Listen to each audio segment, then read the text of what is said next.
নারীদের তেমন মনোনয়নই দেয়নি, একটা দল কাউকেই দেয়নি, বিএনপিও 5 ভাগের কম দিয়েছে, অথচ জাতীয় ঐক্যমত কমিশনের ওইখানে সবাই কথা দিয়ে এসেছিল যে অন্তত 5 ভাগ মনোনয়ন আমরা দেব। আল জাজিরায় জামাত ইসলামের আমিরের ইন্টারভিউ অনেকে শুনেছে, আমিও শুনেছি।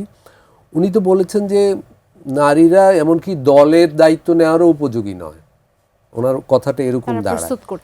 দেখুন আমাদের দেশে তো শেখ হাসিনা এবং খালেদা জিয়ার রাষ্ট্রশাসন নিয়ে মত পক্ষে বিপক্ষে আছে, কিন্তু এই দুইজন যে ওই দুইটো দলকে সফলভাবে পরিচালনা করেছেন এই নিয়ে তো কোনো মনে হয় না কেউ সন্দেহ করবে না।